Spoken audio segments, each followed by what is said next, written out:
In hindsight, looking back at the experience, I know that all the darkness that it took to see the light, like it was almost a requirement, especially for me. Like I needed to have this experience of the flames of being faced with these things that maybe I never wanted to be faced with in order to burn away maybe some of that confusion and allow for me, because I've had to have compassion for myself and my own experience, to have that experience and prepare me to be able to give this compassion and understanding to other people. Hey, you feel that? You are now tuned into You Feel That with Bryce the Third.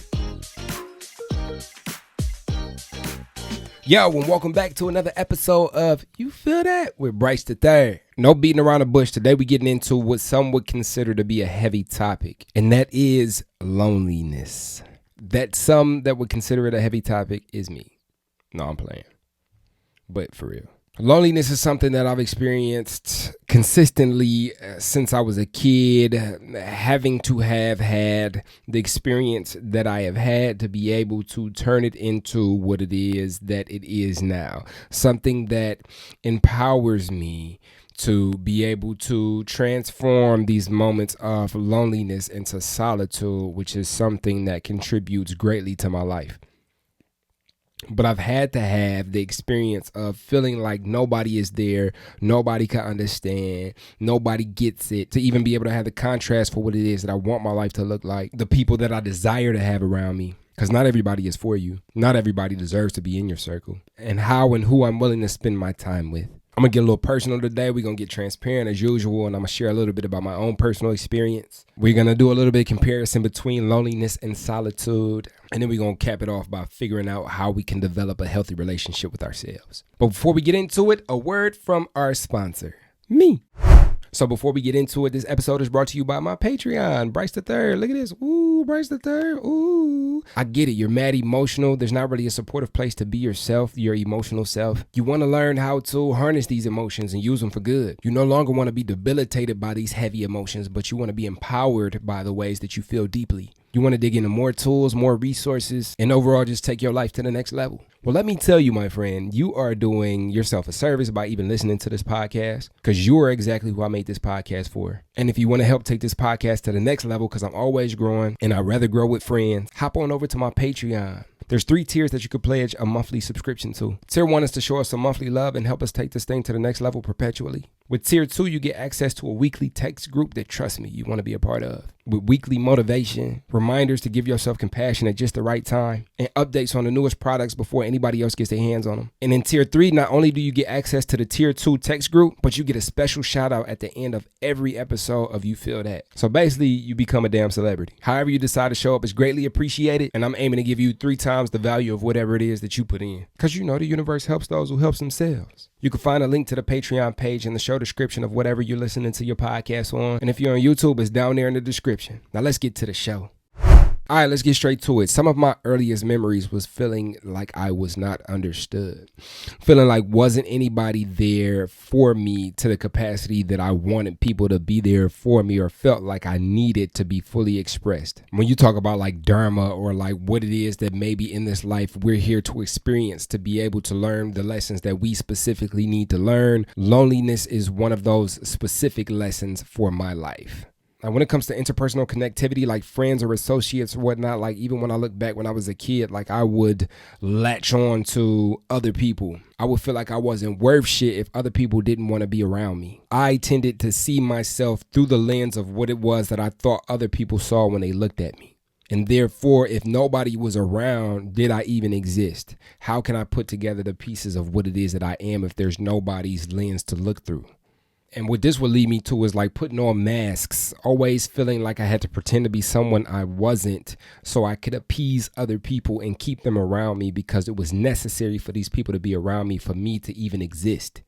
So I would put up with a lot of shit that didn't necessarily feel organic to who it was that I was, because of my want to have people around me. And if I wanted to get like super transparent or super specific, when I was a kid, my mom's husband at that time, my sister's dad, would always kind of make me feel like I sucked for like what it was that I naturally was. Like everything that I did was something that, oh, I'm not supposed to do that. Or, you know, I was a little chubby kid. So it's like, oh, fat people eat pizza like that. Or why you wearing your hat to the back, or pull up your pants, or woo woo. Like it's, and this is in the household that I was in. And it was some other things too that maybe one day in the show we'll get into. Like this isn't the Bryce therapy session, but there were some identity issues.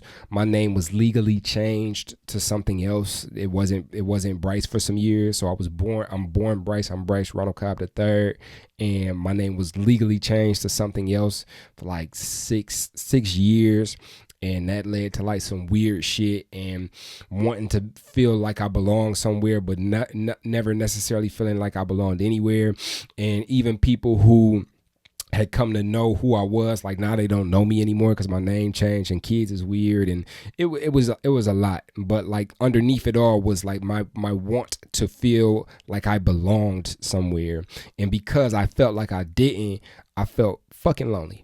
And then what would end up happening, because I would put these masks on and try to be someone that I wasn't so that I could fit in and always have somebody around me, was I felt like I was alone even when I was surrounded by people, because I knew that these people didn't really know me. You know, these people didn't really know me. Like these people know what it is that I'll do to stay around, and they think that's me, but this ain't really me. Like if it was up to me, we wouldn't be doing this, or we wouldn't be here, or we wouldn't be saying this, or we wouldn't be wearing this, or whatever. So I would still feel a fucking alone.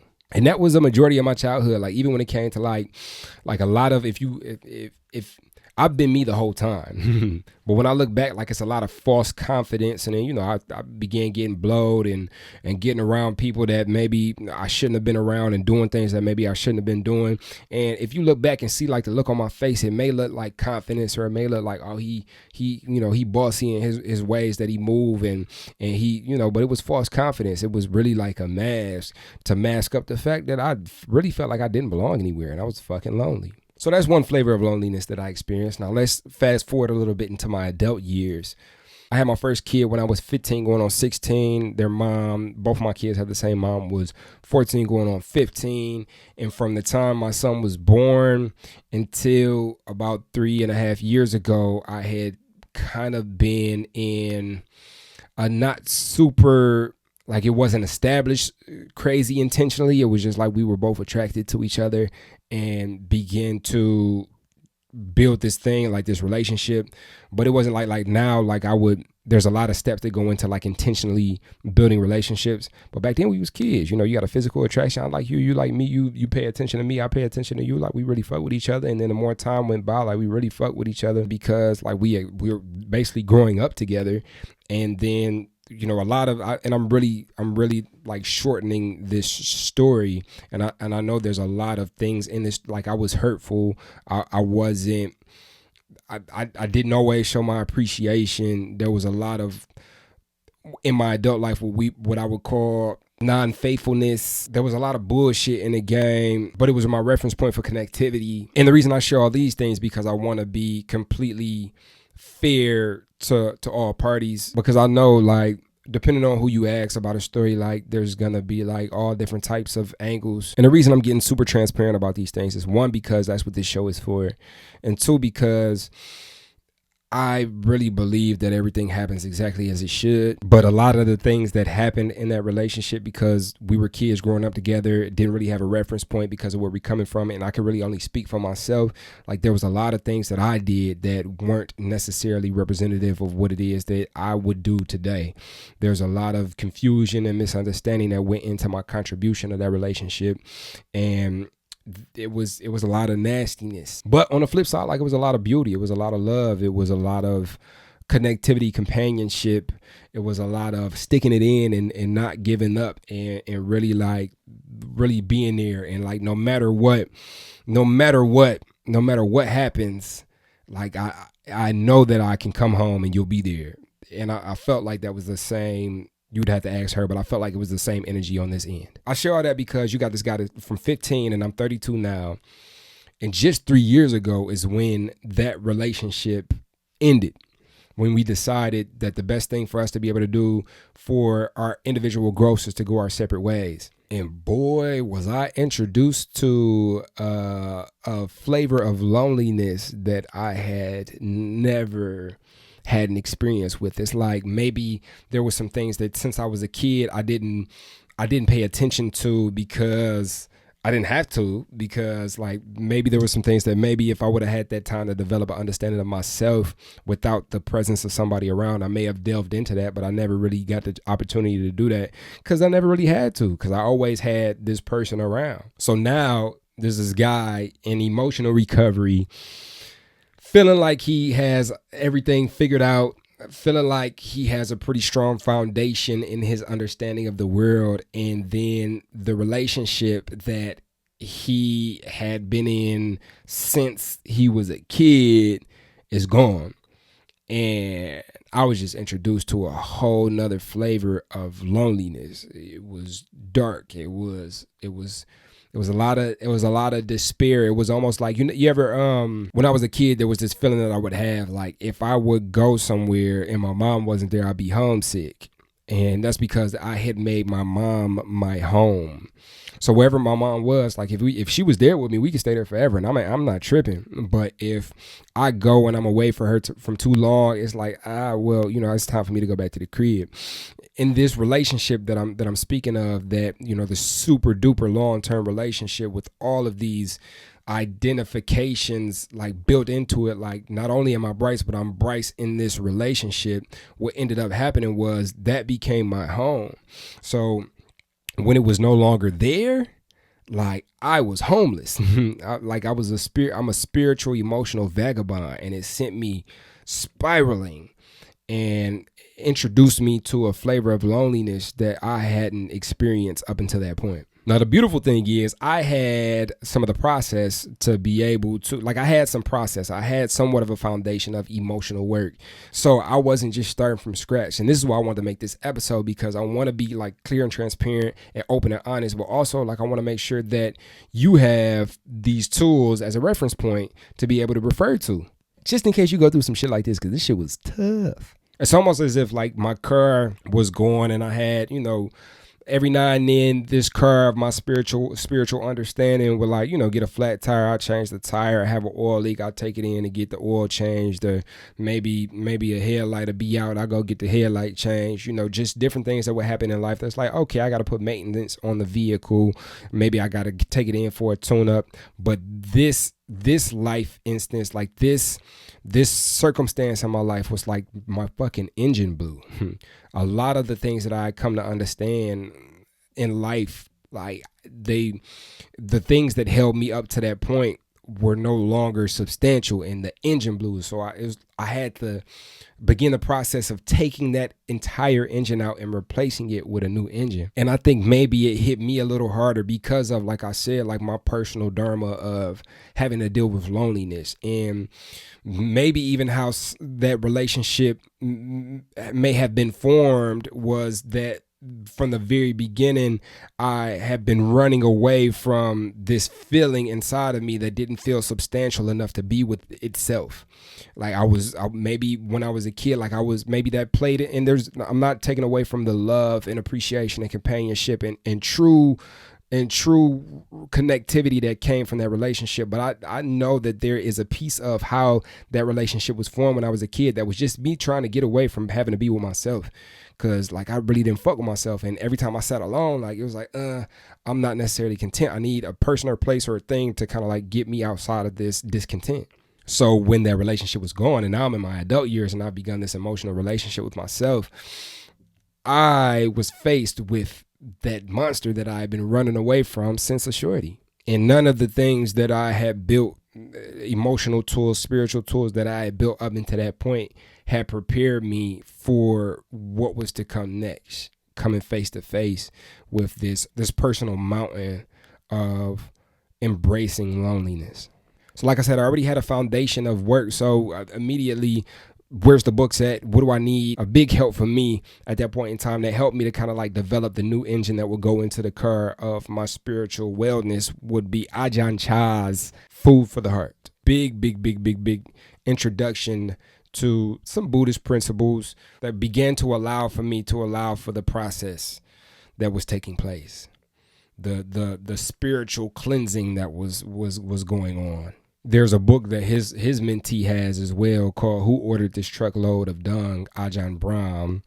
J. Krishnamurti on Love and Loneliness was a big one for me. And there's this book series called Getting Past Your Breakup that I really delved into. I think it's Getting Past Your Breakup, Getting Past Your Past, and there's a couple other ones. Very, very big helps, and started to send me on a path of healing from these things that didn't even necessarily have to do with the relationship in general, but this relationship ending was the catalyst to the beginning of this process of embracing being alone that maybe I had been running from since a kid. And all of these books, I'm going to list them in the show notes. You can go in the show notes and find links for all of these books to be able to go and grab them yourself if you're going through something similar, or if you just want to have these on your bookshelf just in case these things come up and happen in your life. But it wasn't all like just tapping into books and like really having the tools, because a lot of the tools I didn't have. So I was really scrambling. I felt like I was falling. I didn't have a home. I'm a spiritual vagabond, a spiritual and emotional vagabond. I felt like I was falling and I'm trying to grab onto something, but there's nothing I can grab onto, and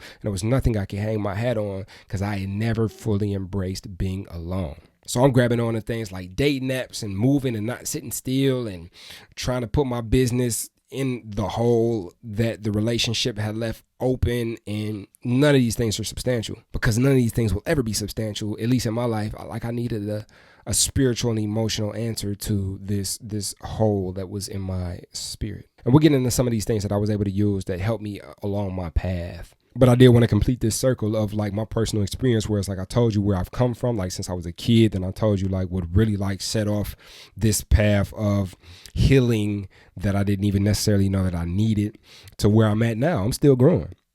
I mean, right now I'm full-hearted. I know I'm complete. I know I am there, and we only know what we practice, right? So when I say I know, anytime I ever say I know, that just means that I am currently practicing accepting and understanding and having compassion for myself in this manner and in this context.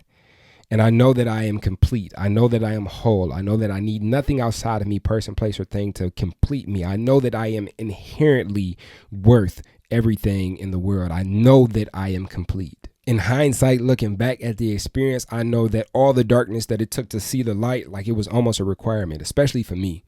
Like I needed to have this experience of the flames of being faced with these things that maybe I never wanted to be faced with, in order to burn away maybe some of that confusion and allow for me, because I've had to have compassion for myself and my own experience, to have that experience and prepare me to be able to give this compassionate understanding to other people, to be able to give this to you in a way, to let you know in a way what it is that I've come to find my worth. And because I found my worth, I don't have to tell you that you are worth, you are 100%, you are whole, you complete, but I will.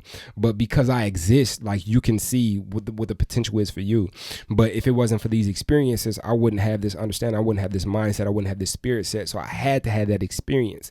And that just speaks to how it is important that we embrace what it is that life presents us, instead of like running from it, repelling it, pushing it down. Because like say immediately after, that split, I went and got, a girlfriend and spent 2 or 3 years, just getting in this, I'm still running, and I'm just speaking for me. Like I'm still running. Like I had to have had that experience. And I'm still single right now. Like I continue to, and I'm still finding things that I need to heal within myself. And what I'm finding is that the more work that I do within myself, the more I'm clearing a pathway for somebody that holds themselves to the same standards, does similar work that allows for them to love and contribute in a healthy way. Like I'm making space for that. It's like, I posted something on Facebook the other day. It was like, the food is in the oven. It's just up for us to set the table. That's my job. So my job in setting the table for the meal that is on its way, it's an inevitability, is to continue to work on myself. And the more I work on myself, the more I find things that need to be healed. The more I work on myself, the more I equip myself to be able to show the love that I really would like to show to somebody. Imagine really being attracted to somebody, but you don't got, the financial capabilities to be able to take this person on a date or whatever it is, right? Like, it's like, well, I'm leading with the cart. The horse is in the back. Like, I need to heal myself financially. I need to get myself in a position to be able to contribute in a way that I want to. Like, I want to share these things with people, because now that I'm whole and I'm full hearted, like, I really want to share it, but I have to continue to work on myself. But the experience was definitely necessary. And when I say I'm still growing, there's still mad shit to learn. And I feel like I said, every day I learn more and more about myself. And every other day, maybe I learn more things that need to be healed, and I continue to heal those things.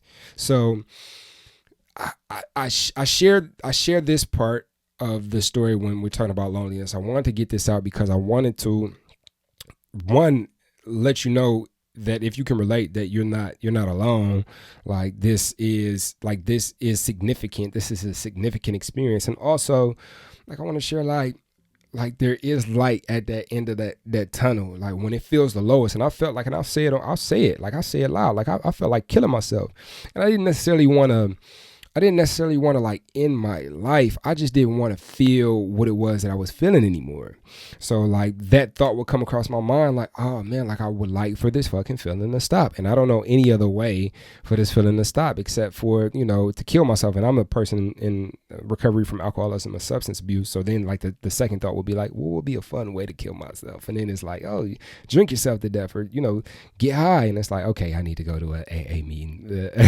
I need to get my ass to a meeting, or I need to tap in. But it's just like, this is not an insubstantial experience. Like, if you've experienced these things, this is substantial.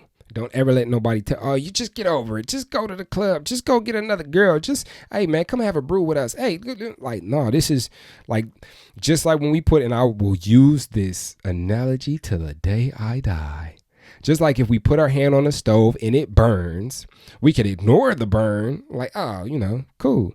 And then our hand will burn off, right? Like, irreparably.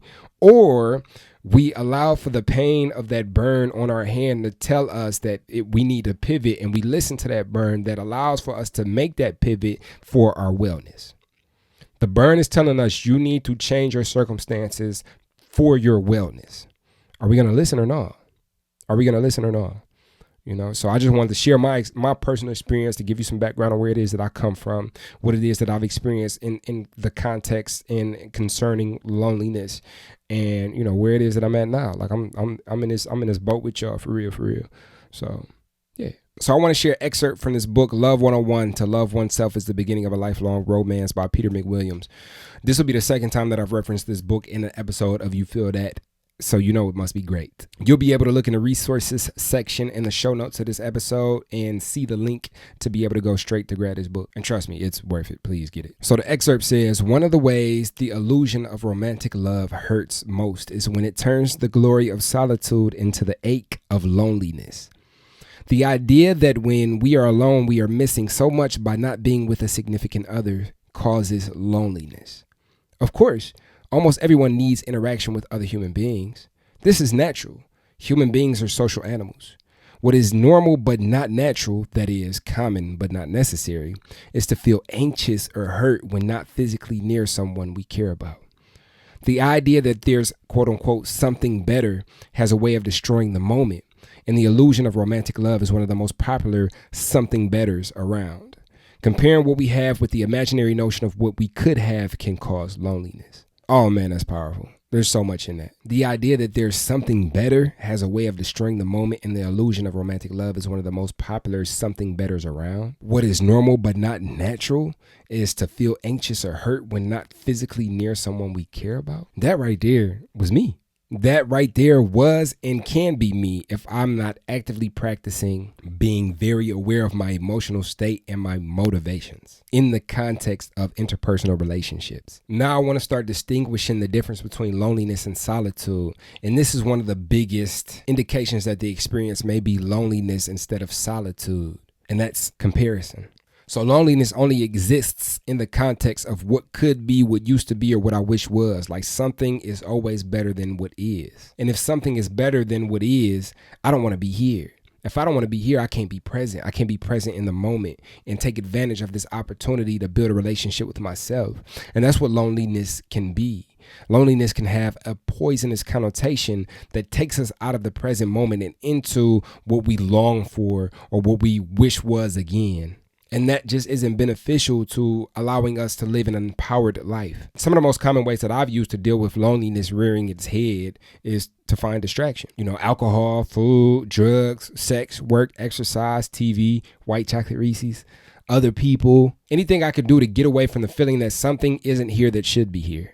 And the relationship of what's not here to my worth, because I'm not worth spending time with, or I'm the type of person that doesn't have people around him. All in all, loneliness just kind of fucking sucks. Like, there's really no redeeming qualities to loneliness, in my experience. But when we take loneliness and contrast it to solitude, which is the healthy manner of being by ourselves, which is the remedy and solution to loneliness, if you ask me, which is what comes out when we put loneliness into the transformation chamber of the emotional work that we set forth to partake in here at You Feel That.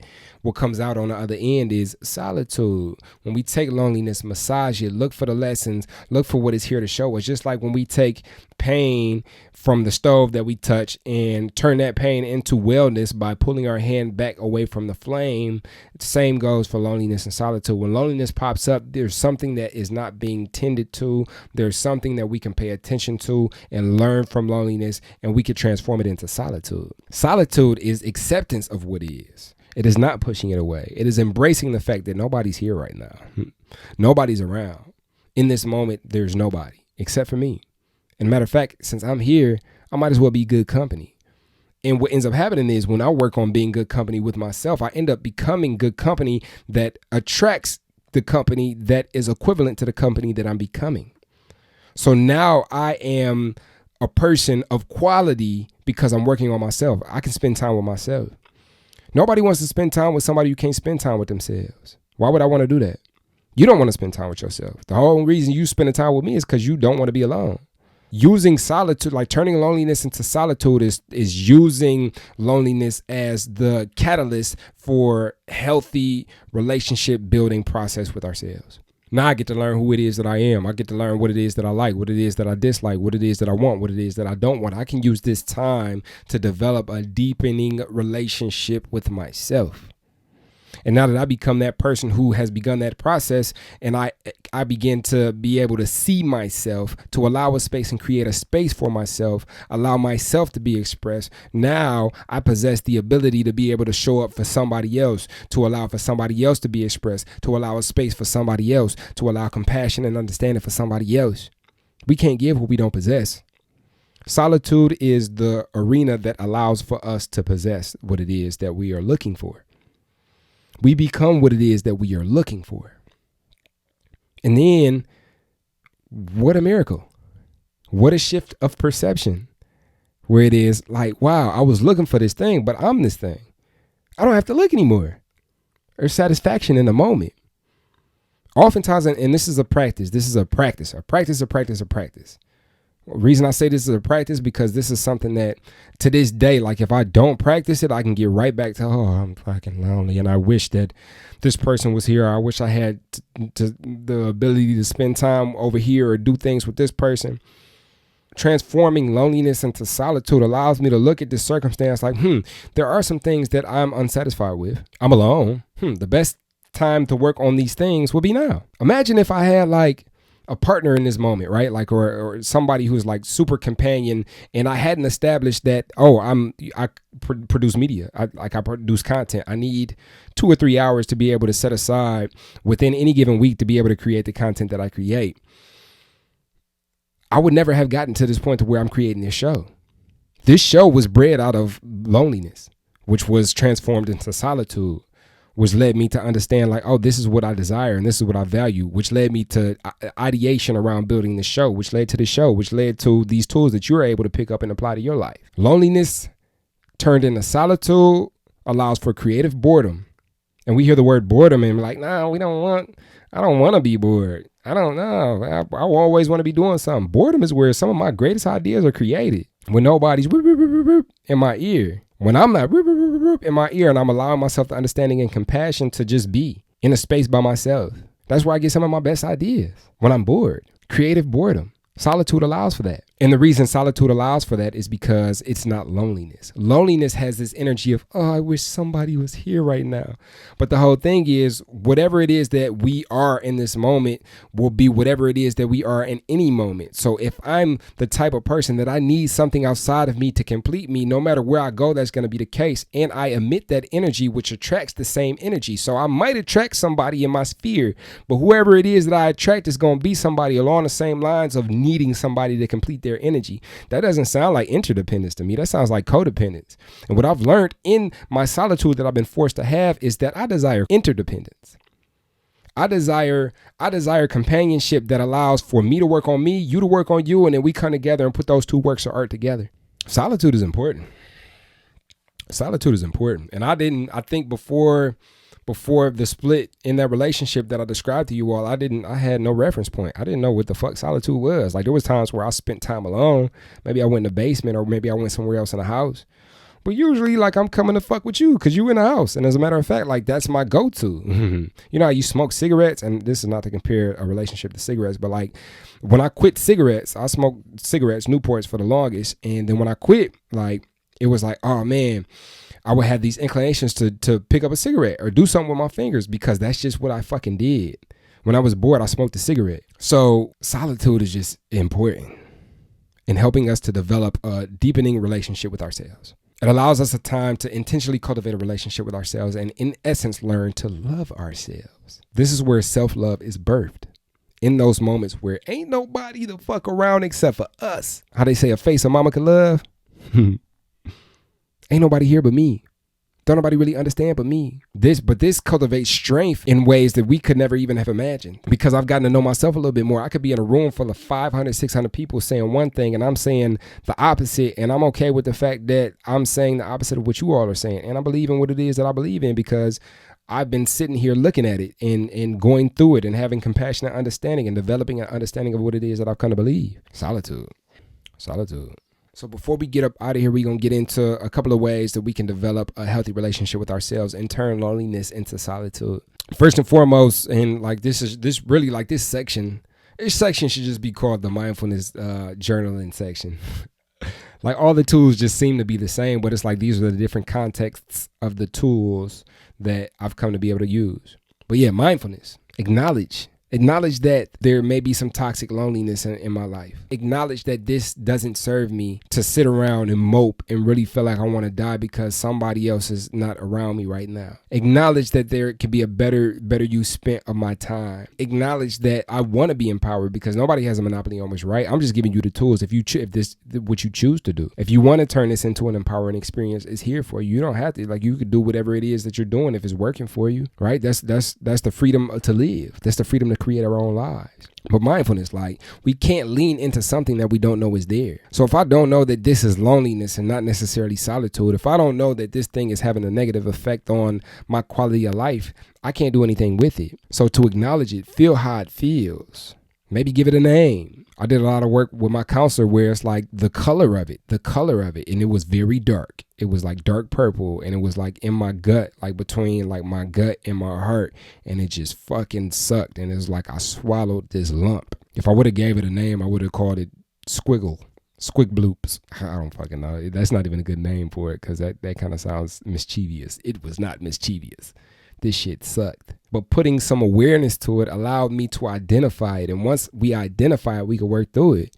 Just like a knot in our back. If I got a knot in my back, if I don't know where it's at, I can't massage it, right? If my back hurt, but I'm sitting trying to rub on my nose, like, I'm not going to get rid of it because I'm not paying attention to where it's at. I'm not even in the area where the ailment is at because I haven't paid attention. We can't lean into something that we don't know is there, so pay attention. And it's a practice. If I stop paying attention to myself today, unproductive loneliness can creep back up on me. This is not something that we do once and then it's done.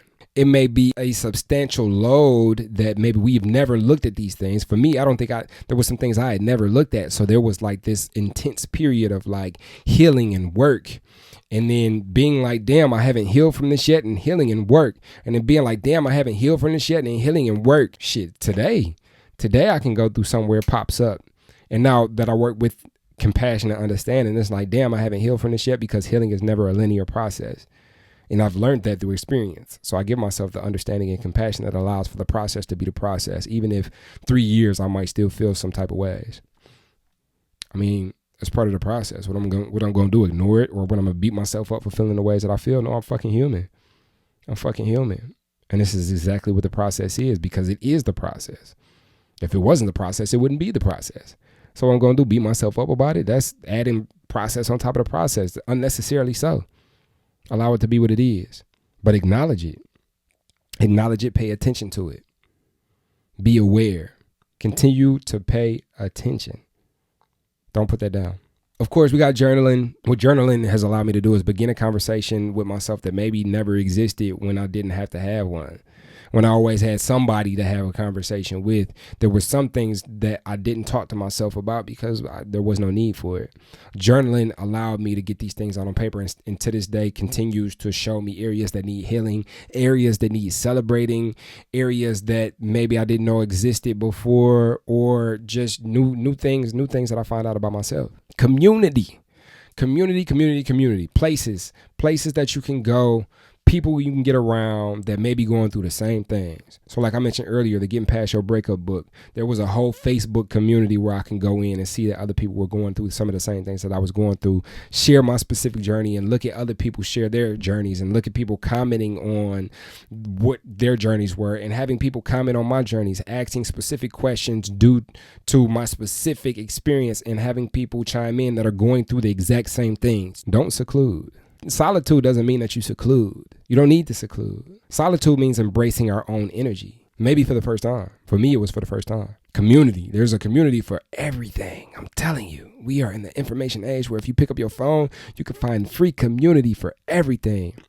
And I'll list some in the show notes too, some that I've used that have been helpful to me, and others that maybe I haven't used but look to be a good free resource, because I want to make sure that you have all the tools available to be able to develop a good relationship with yourself. And finally, because I don't want to hold y'all all day, embrace yourself. You may have never met yourself before this moment of solitude. So see what pops up. And in moments of boredom, if you feel like drawing, draw some shit. If you feel like playing the piano, play the piano. If you feel like doing art, do some art. You want to watch a TV show, watch a TV show. You want to pay attention to the TV show in a way that like, damn, I want to make my own TV show, do that. You want to go to the park, you want to go to, like, that's the coolest thing about being by yourself. You don't have to consult with anybody about what move you make.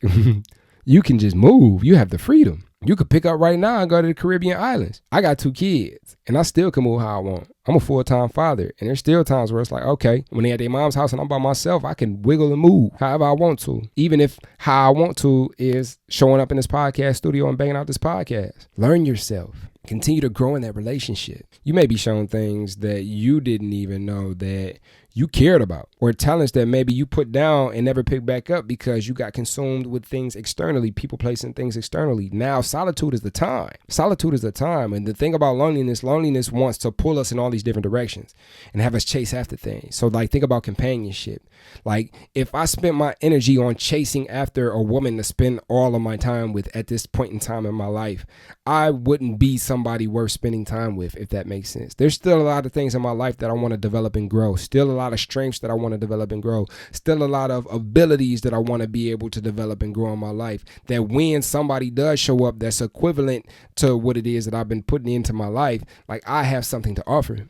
I become somebody of substance. I can contribute. And that's what a lot of my time in solitude is spent doing. I want to create these platforms. Like, now is the time. I want to work on my money. I want to get my money up. I want to put myself in a position to be financially wealthy. Oh, now is the time. Otherwise, I'll be up under somebody. Interpersonal relationships require energy. The great thing about solitude is we can give that energy to ourselves. Let me eat that. That's me. I think that's one of the best places, if any, to end the podcast. I think we can end it right there. I hope that you heard something today, like if you related to any of my experience, that you heard some context behind these tools that allow for you to reframe your circumstance in a way that empowers you to take the reins on your life. You don't have to be lonely. And loneliness turns into solitude with just one shift of our perception, which is one little shift of the eye. I'll probably share this in multiple podcast episodes too, where somebody told me recently that a miracle is not necessarily a person, place, or thing coming from outside of your life into your life in a way that magically shows you some things. But like a miracle is just our perception shifting in a way that allows for us to see what was already there. And I think that's what solitude is. You already know what it is. Leave a rating and review on Apple Podcasts, a 5-star rating. If you got any 5-star tools from this episode, means the world to anybody considering listening to this podcast. If they're anything like me, an avid podcast listener, I'm looking at them stars. And if they got anything less than 4, I ain't listening to that shit. So when you go over and leave a podcast review on Apple Podcasts, that allows for us to make that great first impression and attract these new listeners that come on board and enter the community. The contest to enter to win 1 of 5 free You Feel That with Bryce III caps, and it's very, very crazy quality. It's still live till 11/11/21. You can enter in to win one of these 5 hats. All you got to do is leave a rating and review on Apple Podcasts if you have an Apple device. If you don't have an Apple device, come on over to YouTube and go in the comments and answer this question. What has been your experience with loneliness in your life? And what tools have you used to cope with it?